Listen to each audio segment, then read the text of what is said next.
the chapel and we're gonna get married. Going to the chapel and we're gonna get married. Gee, I really love you and we're gonna get married. Oh, I love weddings. I could look at a bride's magazine for hours and never get bored. Maybe it was because I love to dress up, wear hats. Maybe because of the romance and fantasy attached. As a teenager, maybe it was because I read all 150 Grace Livingston Hill romance novels, Christian romance novels, and daydreamed about meeting that special Christian guy and live happily ever after. As a teenager, I had 4 different weddings planned, one for each season of the year. The colors, the style of the dresses, the church decorations, different cake designs. I still occasionally watch shows such as Say Yes to the Dress and Bridezilla. And still, I like looking at other people's wedding pictures, even if I don't know them. There is something about weddings that's fanciful, kind of awesome. Well, unless you're helping your son decorate out in the woods to get the venue ready for his big day, well, those are stories for another time. Then there's the ceremony, the vows, the words and promises exchanged as the bride and groom look dreamily into each other's eyes. Who's going to cry? Who's going to forget their words? Or who's going to do something stupid? Marriage vows of today have changed from the traditional ones we may have said, or even our parents may have repeated to each other. I, the bride, take thee, the groom, to be my wedded husband, to have and to hold from this day forward, for better or worse, for richer, for poorer, in sickness and in health, to love, cherish, and obey, till death us do part, according to God's holy ordinance, and thereto I plight thee my troth.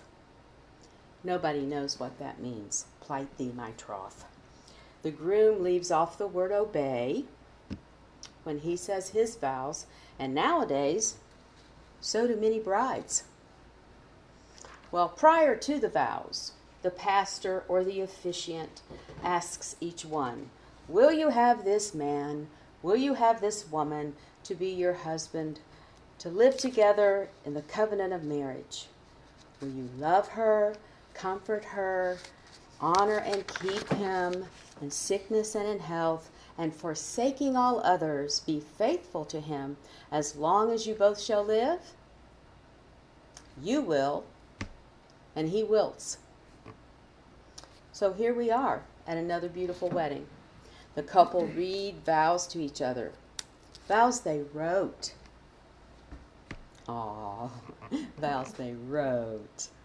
The mother of the bride, that dabs her eyes and she sees her baby girl pledge her life away to this stranger. You will be my best friend. I'll treasure you for who you are and cherish you every day for as long as I live. And I promise to take care of you and want only what's good for you. I'll adore you forever. Gag. So who said this? Well, that was sort of a paraphrase of my Is that what you would call it? son's wedding vows. Those are modern vows, some of which we have heard. What's lingering under the surface of their vows? These young people who write these precious words to each other and they promise that they will keep them forever. You will be my best friend, she pledged, except for Kara, who is my very, very, very best friend, and my cat Coaster, who sleeps on my chest every night. I promise to take care of you, he replies, as long as it doesn't involve too many visits from your mother. I'll treasure you. But once we're married, I expect you to stop smoking, drink less, work harder, and change that hairstyle. I'll adore you forever as long as you can keep that drop-dead size 6 figure. I'll cherish you every day, or as long as I can stand to put up with you.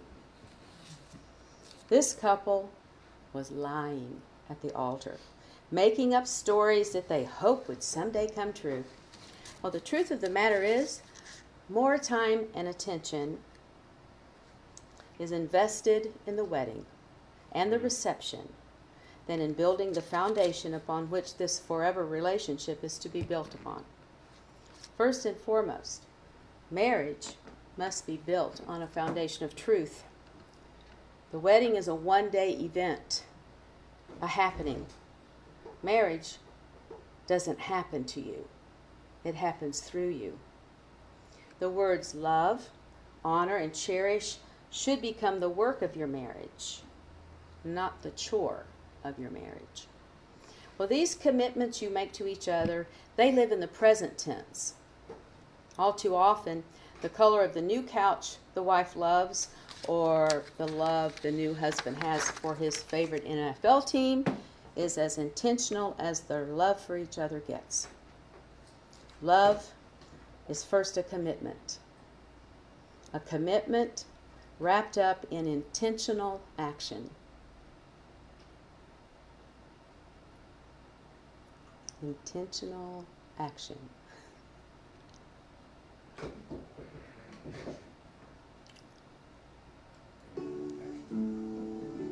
Love me tender, love me sweet, never let me go. You have made my life complete, and I love you so. Well, usually around Valentine's Day, from behind some pulpit in some institutional church, a sermon is preached on love. Well, you certainly recall being reminded of the 3 types of love in your church experiences. There's phileo, eros, agape. And if I were to poll the audience, you would be able to tell me the definition of each one. And I hope I'm saying them correctly. Phileo is that warmth and affection exhibited in a close friendship. You know, your BFFs display this type of love. Eros is that passionate or sexual love, and you want this in your marriage. And sexual immorality is out of control eros. Agape, to love without expectation or reciprocation. But I learned of 3 other words for love in the Greek language which don't expressly appear in the Bible. The concept appears in the Bible. There's storge, pragma, and mania. Storge, S-T-O-R-G-E, maybe Andy knows how to pronounce that, is love based on a slowly developing affection and companionship. This type you might have for family members or a spouse. It is naturally occurring and unforced.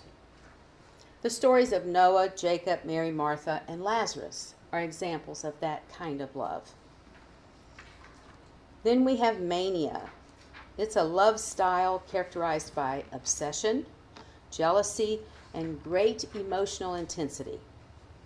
Pragma is a practical style of love involving intentional consideration of the demographic characteristics of the loved one. Say what?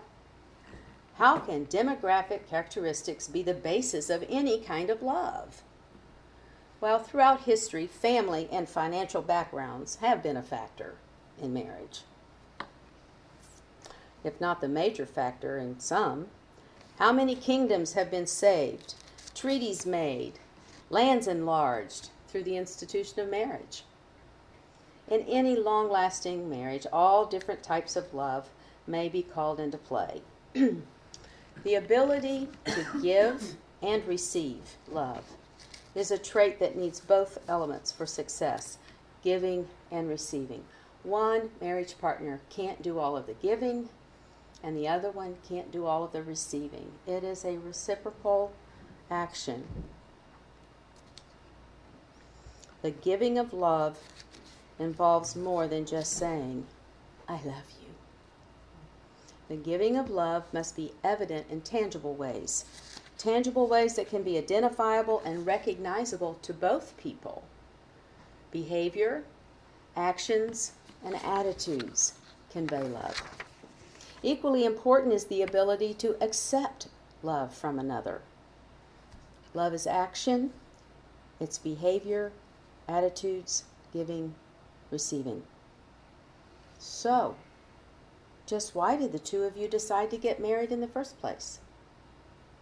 Oh, we love each other. It was just the right time for us to get married. God told me to marry her. This can be a difficult question to answer, but on occasion does need to be re-asked.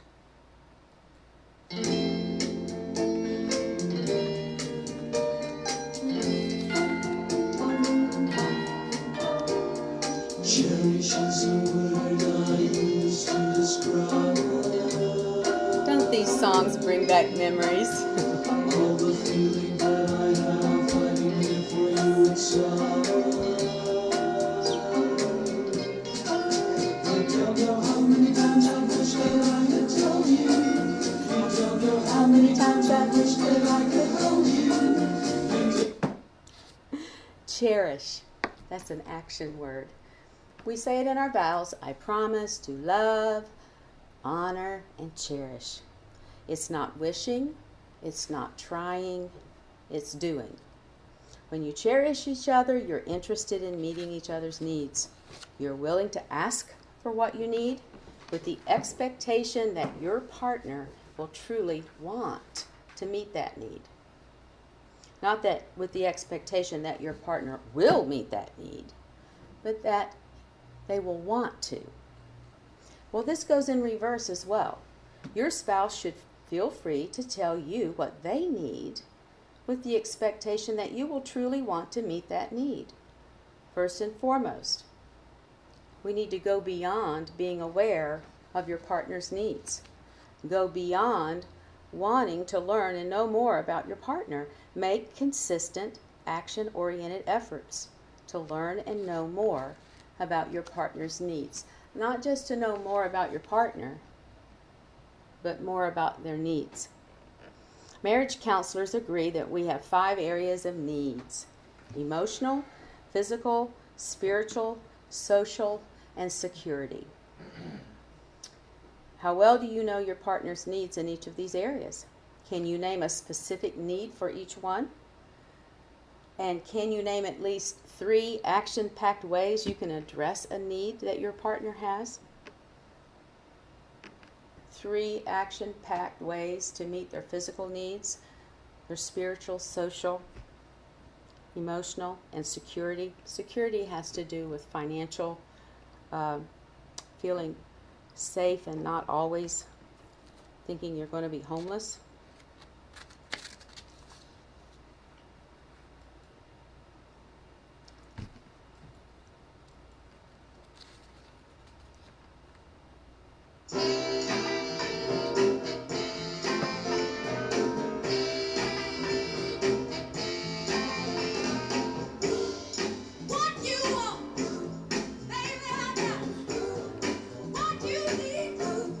Do you remember this one? R-E-S-P-E-C-T!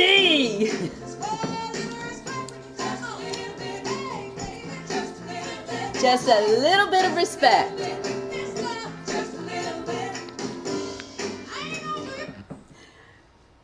Honor, respect, synonyms, but it's a missing ingredient in too many marriages.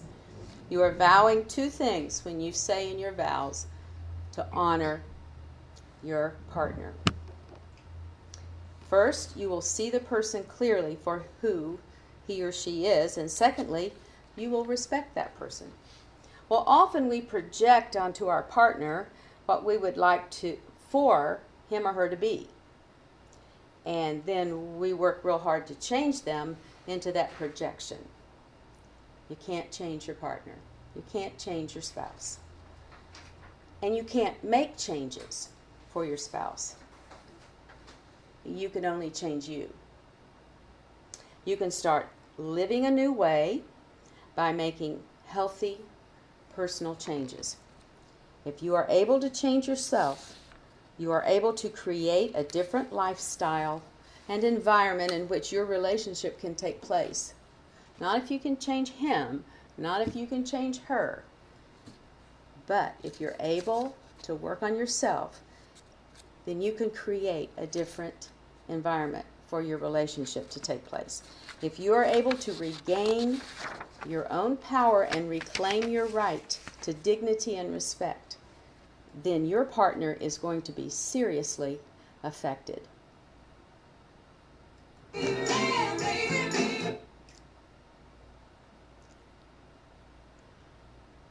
We may have to have a serious discussion after this talk about our marriage relationship. When those vows of love, honor, and cherish are spoken, you're promising to do something. It's not a fuzzy-wuzzy feeling about your spouse. Oh, but Susan, how can you respect someone who's an addict or who's abusive? Well, that's a difficult question. And volumes have been written about living with a partner who has addictions or who is abusive. I may touch on this later.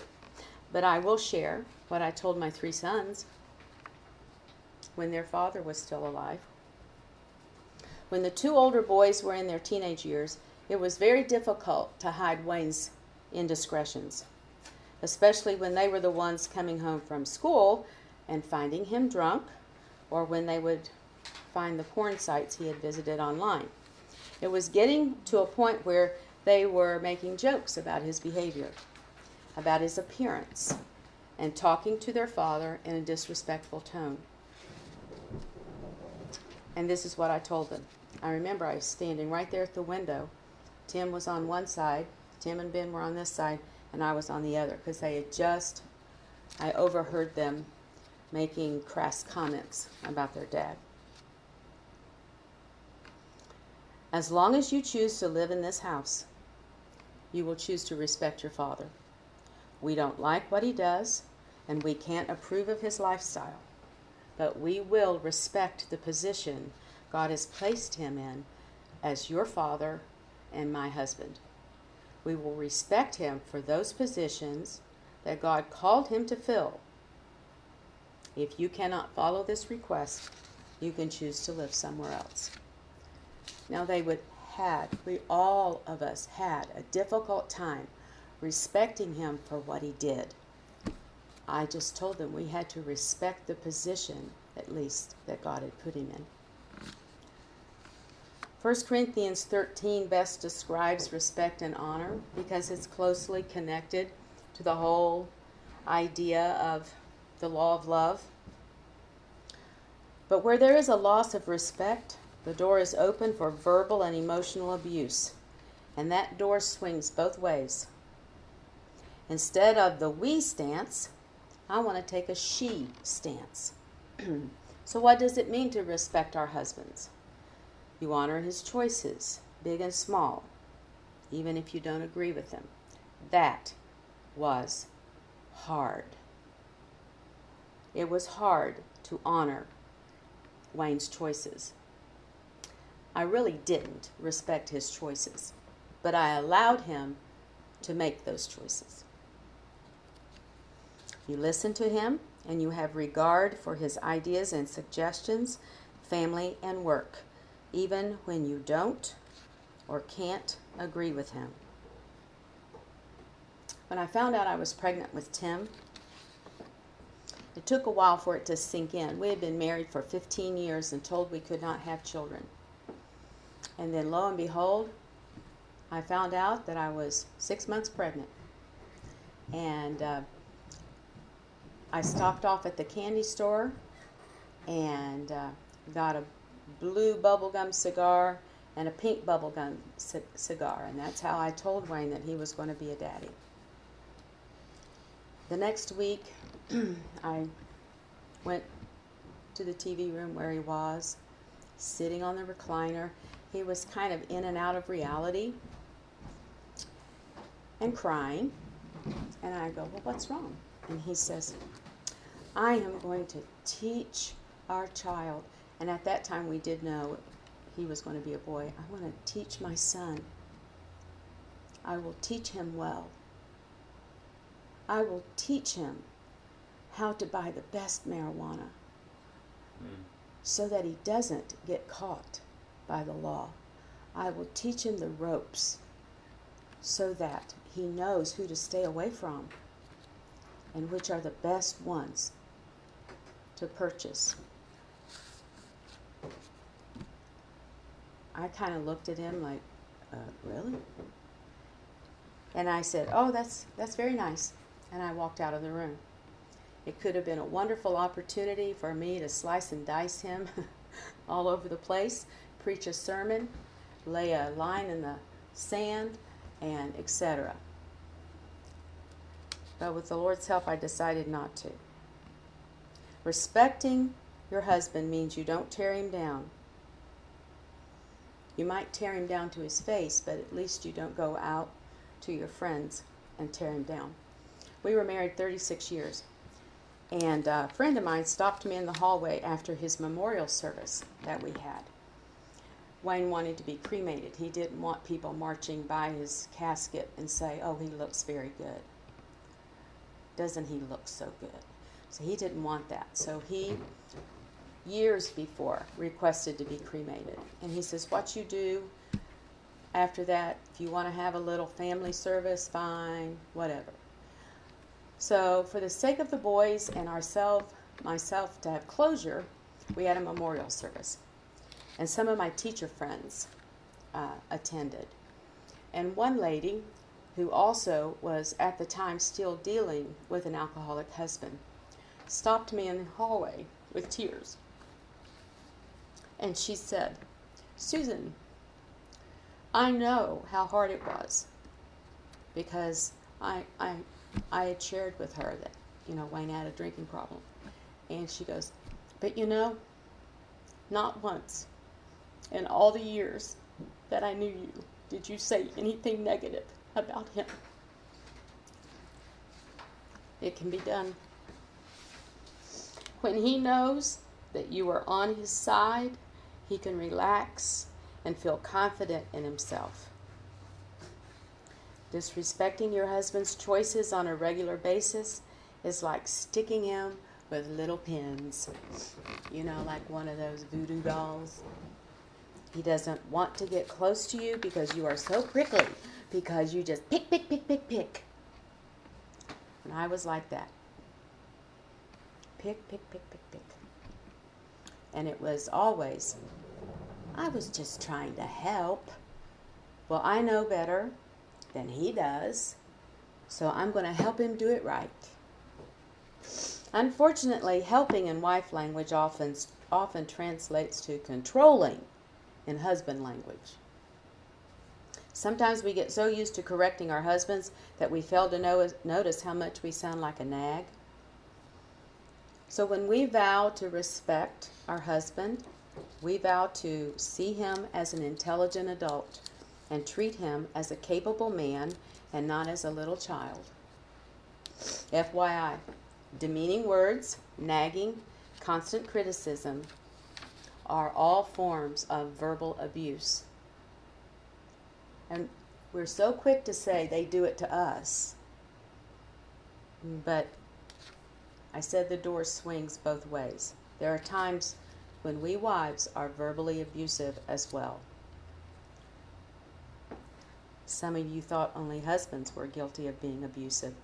Did you ever think that what you framed as, I was only helping, and can't you remember anything, are examples of demeaning and disrespectful words, especially when you add that little special wifey tone to it? Well, when you disrespect your husband, you are practicing either emotional or verbal abuse. We show respect to our husbands by being courteous and mannerly. Well, I thought it was a little strange that Paul always said thank you when I brought him something. And then he waits for me to reply, you're welcome, or my pleasure. But he always pauses and waits for me to say something after he says thank you. If I don't reply, and in the past before I got it, if I did not reply, he would repeat it again. Thank you, hon. And then wait.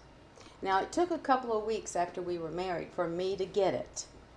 But he was showing me respect and acknowledging what I was doing for him.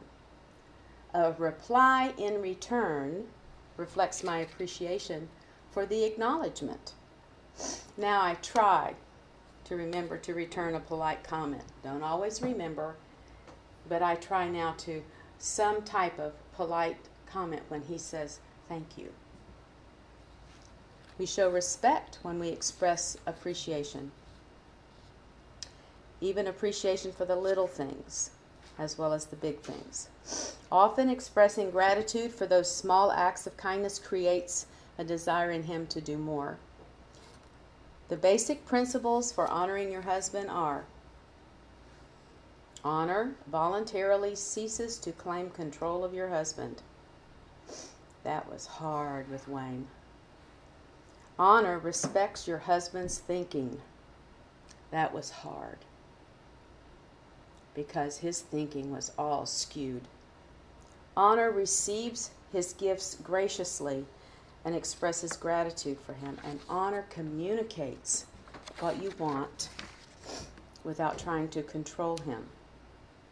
The only bad thing I did was when I communicated what I wanted to Wayne: I want you to quit drinking, I want you to go to rehab, it always continued with, or I am going to, and then there was a list of what I was going to do. I'm going to pack up and leave. I'm going to, whatever. Well, what does it mean in reverse? My idea of what it means for a husband to respect their wives. Well, a husband shows his wife respect when she feels safe and adored and respected when his eyes are only for her. Footnote: the use of pornography is one of the deepest forms of disrespect, betrayal, and infidelity that a husband can show to his wife. A husband shows respect when her hopes and dreams are encouraged and supported. A wife feels respected when her husband works hard for the family. We had this up and down where he had a job or he didn't have a job. He had a good job or he didn't have one. And so over those 36 years, I think I counted up that he was at a new job every 2.5 to 3 years. And there was always, I could predict when it was coming by the topics of his conversations, when he started complaining about supervisors or complaining about this, that, or the other at work that they asked him to do and how stupid that was. I started preparing myself for him either quitting or getting fired. When the husband turns away from the computer and turns off the TV and silences his phone and engages in meaningful conversation, his wife feels respected. A husband shows respect when he makes her a consistent priority on his calendar. I love Paul to death, but he has a calendar and he always tells me, nothing gets done unless it's planned for. We have to plan. So he has this consistent thing in his head that if we're going to do something, we don't just talk about it. We plan. We plan an outing. We plan what we're going to do. Even if it's just going to the movie. Even if it's just going to go out to eat or something. This is for me, it's a way that he shows respect. That he has this priority on his calendar to plan something. His best energies are given to his wife. The wife is not a leftover. A husband continually pursues his wife, reminding her often that she's desirable, his one and only, even right after she got off the scale and gained another pound. Romance is important to both partners. Do you remember these words? Sometimes they're in vows and sometimes they're not. They're not scriptural, sort of quasi-scriptural. Forsaking all others. It means that you're in this marriage together. It means more than sexual fidelity. And a lot of people just think of it as just being sexually faithful in marriage. It means that anything that interferes with the marital relationship and becomes dangerous to the marriage is eliminated, left behind. This means not letting in-laws, parents, siblings, or society intrude into your marriage. This also includes excesses in work, hobbies, television, computers, video games, or an emotional relationship with another person of either gender. That does not include adultery. Genesis stated it well. A man shall leave his father and mother and cleave unto his wife. The first assignment a couple should have during the first year of marriage is to establish yourself as a couple, to like being identified as a married couple. As I look back at Paul and our first year, I can nod my head that we did diligently work hard to do that. 5 quasi-adult children ranging from age 28 to 14. When we first got married, it was like dealing with terrorists. They learned soon enough that we did not negotiate with terrorists. We may not have liked each other all the time, but there was peace in this house. Being identified as a couple becomes complicated when relatives, who, well-meaning though they may be, want to make certain that they still have a central role in your life. It's important to make a united front to relatives who are intrusive. Is it difficult? Yes, it is, but it's crucial. Now, there's an old saying that there are at least 6 people in a marriage: the bride, the groom, and the 2 parents of each. Achieving an identity separate from your family is a major task. If you focus the energy of your marriage, especially that first year, on the welfare of your parents, essentially you are saying that they are your priority and not your spouse. Remember what Genesis says: a man shall leave his father and mother and cleave unto his wife, and they shall become one flesh. The one flesh relationship does not include parents and or in-laws. That doesn't mean you don't have a wonderful relationship with your parents or in-laws after you're married. It just means there's going to have to be some boundaries sometimes. You need to build your marriage foundation before you can let others take center stage. It is first built on the truth of God's Word, and then on the truth of what you are building as husband and wife. I repeat, you have to present a united front.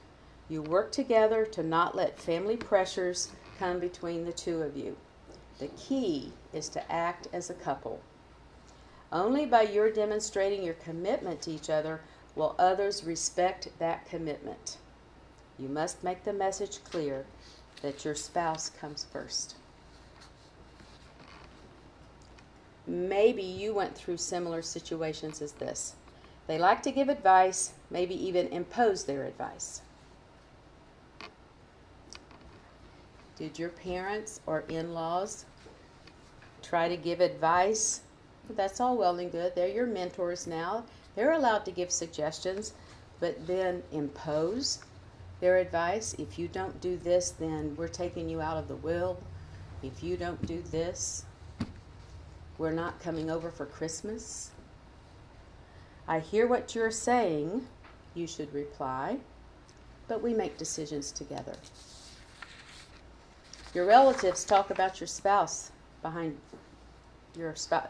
Your relatives talk behind your spouse's back to you, especially in a demeaning way. Sometimes mothers do that with their daughters. Your husband, da-da-da-da-da-da.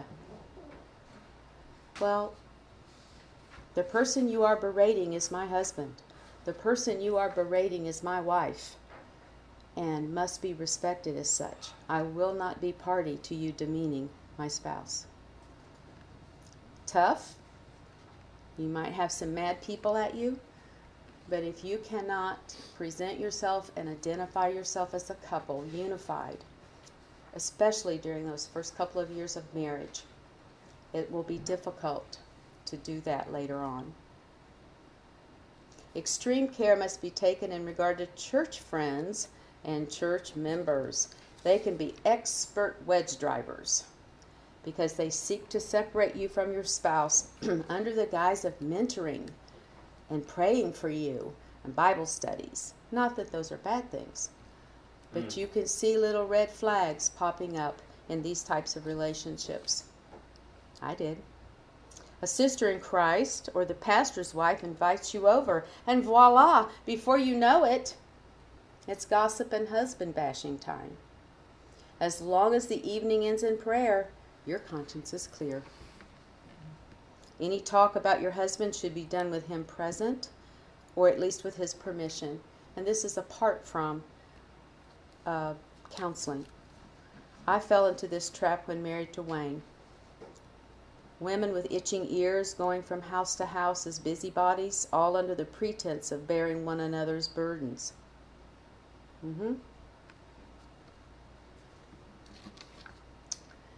Much of what has been written, exposed, and prosecuted in the area of abuse. Some of the exposure is too little too late, especially like for the ABWE missionary kids. But there's been a lot written about abuse. Abuse in the church, abuse at home, abuse at school. On the Christian bookstore shelves, there's innumerable books written by male and female authors on the topic of abuse. Emotional abuse, spiritual abuse, identifying it, confronting it, healing from it. More has been written from the secular experts. Just go to Barnes & Noble, take a stock of what they have on their shelves. Society has gone a long way toward making such outwardly aggressive behavior illegal, and the church is taking some baby steps, usually when public exposure is threatened. A man's house is his castle, and a man's family was his to rule. Behavior that has been tolerated in times past now has become criminal, mostly the physical and sexual abuse issues. Many cultures and religious groups still hold the view that the dominant person in the relationship, which is usually the husband, has the right to control the relationship.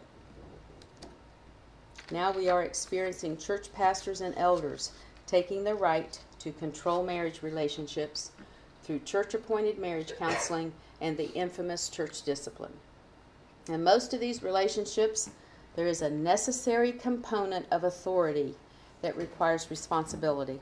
Authority over a person now becomes domination. Absolute power corrupts absolutely, and it leads to abuse. Any abuse is about control or the fear of losing control. And emotional abuse is no different in this respect than physical or sexual abuse. It just doesn't leave outward marks on the body. Now take, for example, the husband who demeans his wife by name-calling, calling her stupid, fat, bitch, reminds her that she can't do anything on her own, is trying to keep his wife totally dependent on him, controlling the possibility that she might one day leave him. I've been called the B word many times. Emotional abuse, whether from the husband or the wife, while often the product of a person who has an obsessive need for control, can also come from a person who is out of control. I had difficulty at first understanding what the identifying marks of emotional abuse was. During those 36 years I was married to Wayne, if you would have asked me if I was abused, I would be the first one to say no.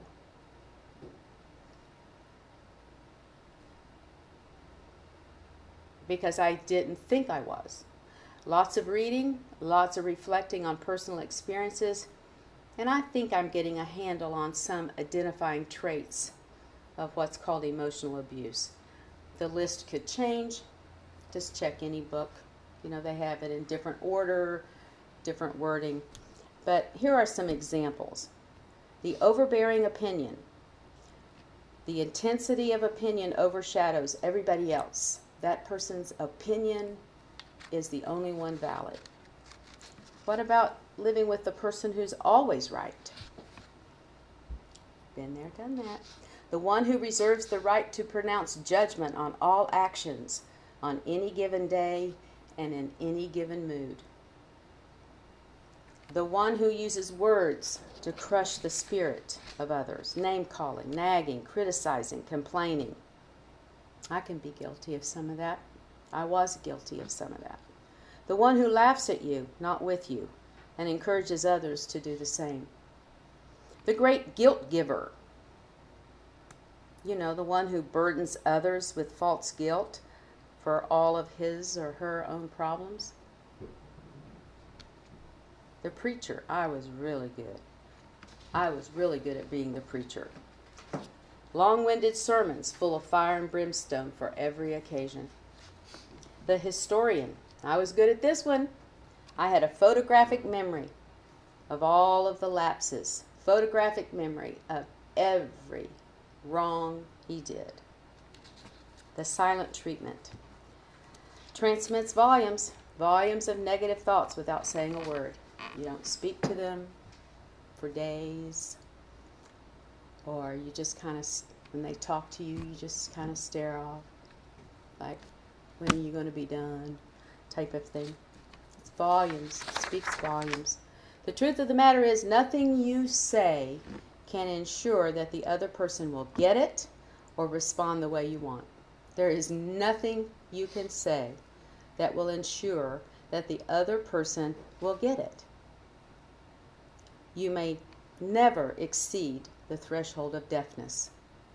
Your spouse may never love you. Not now, not ever. That's a sad reality. I had to take a communications class in college. Not a public speaking class, but a communications class. We discussed topics as active listening, body language, asking the right questions. All the communication skills in the world can't prevent a relationship from becoming fertile ground for silence, stonewalling, anger, or frustration. We can influence the other person through our words and our silence. We can't control the outcome. Think about these ideas. Counseling tells the couple to share your thoughts and feelings with each other. Well, sometimes voicing our thoughts and feelings shuts down the lines of communication. Talking is not always a solution. We can talk a particular subject to death, or focus on the negative in such a way that it just draws us deeper into the negative. Our condemnation lists are great examples of this. I think I have a whole composition book where I would journal what happened. And if I went back and found that, it would just be, he did this, he said this, da da da da da da. There is a challenge to communicating with your spouse, especially on hot topics, serious issues, or challenges that the relationship is experiencing. The challenge is to make wise decisions about how and when to say what to whom. Some days you can broach an issue one way and have a reasonable conversation. Another time, using that same approach can be war. In situations of emotional abuse, this kind of mind game is common. I lost all those mind games. To know what we really want to say and what we hope to accomplish by saying it is more than a challenge. Sometimes it's impossible. We might know what we really want to say. We might hope to accomplish something by saying it, but it's impossible. We are convinced that the solution is, he needs to change. She needs to change. Well, we have to stop waiting for the other person to change. I waited 36 years, didn't work. Change is only possible in you. I am responsible for my words, my actions, my behavior. I can change my words, the tone of my voice. I can change my actions, the eye rolling, the sighing, the ignoring, my behavior, throwing things, slamming doors, leaving the house and not coming back for hours. I can change those things. I can practice Philippians chapter 4, 6 through 9 to change me, living with truth and honesty about myself, living in truth and honesty about my husband, believing that I have worth and I am not a servant, a paycheck, or a doormat, holding to pure, transparent motives with no underlining agenda, kind, courteous words and actions, like how I want others to treat me.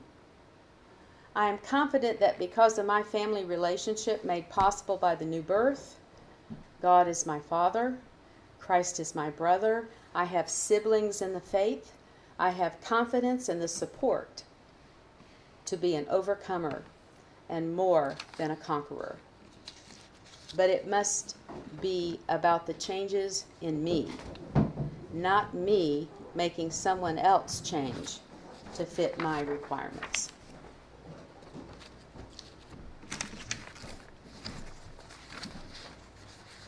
I'm going to wait a second to see what's going on. Let's see,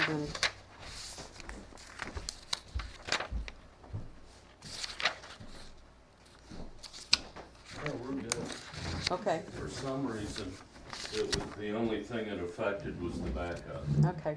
Yeah, it's just Okay. kind of like everything in my room too. Yeah, we're good. It could be weather related. Yeah, everything's running. We're still online. That camera's still running. We're good. How many of us march down the aisle believing that the sanctification of marriage will change one partner for the better? Marriage does not magically change people for the better. If he is domineering before the wedding, what makes you think he won't be after? If she is manipulative before the wedding, who's to say she will stop manipulating you afterwards? If he has trouble keeping a job before you get married, what makes you think the trend will change after you get married? If she drinks too much before you get married, will she drink less afterwards? When it comes to marriage, we can pretend that the emotionally lifeless, spiritually empty, mean, or selfish are going to transform after the wedding into a husband who loves his wife as Christ loved the church, or a virtuous wife whose price is far above rubies and the heart of her husband can safely trust in her. Couples make promises on their wedding day that they can't keep, or they don't understand, or they don't believe, hoping the magic of their special day will carry them through life. I did with my marriage to Wayne. I took the words that Ruth said to her mother-in-law and made them promises. Do not urge me to leave you or return from following you. For where you go, I will go, and where you lodge, I will lodge. Your people will be my people, and your God my God. Where you die, I will die, and there will I be buried. May the Lord do so to me and more, if anything but death parts me from you. We had only been married a few months when the mind games and the emotional abuse began. Subtly packaged in the sophomoric logic, it began with why I held to the conviction that drinking alcoholic beverages was wrong for me. I don't want to get into a discussion about rightness or wrongness of Christians drinking alcohol. That's not the point I'm trying to make. My husband, my spiritual leader, preached to me that my convictions were wrong because he said they were wrong assumptions, and therefore I didn't have to live by those convictions. I caved into his way of thinking until I realized where he was trying to lead me. Then the drug discussion. Wayne used the same argument, the same logic of why I should drink with him, with using drugs with him. After all, there was nothing wrong with marijuana. It was the law that was wrong. Therefore, because the law is wrong, we don't have to obey it. I needed to try it only once, and then I would know it was no more harmless than drinking wine. Here's the clincher. Furthermore, it would enhance our love life. Oh, what a smack in the face. We had not even been married a year, still in that honeymoon haze of our marriage. Our love life needed enhanced? Wow, what a low blow. But when I stood in front of the church, I promised to submit. I vowed before God and my parents to go where He went. His people would be my people. I had no idea that that would include going to clandestine places and hanging out with his friends who did drugs. That would be part of the vow. I never used drugs. That was the line I drew in the sand. And after drinking with him a few times because of this, it's all right to have wine with a meal. And then one evening, he tried to get me drunk and thought it was funny. That's when I said, Lord, I was wrong. Forgive me. You gave me this conviction, and I will stick by it.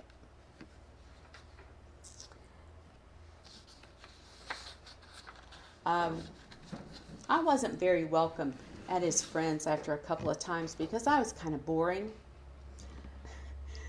Because I didn't drink and I didn't do drugs, so they felt very uncomfortable around me.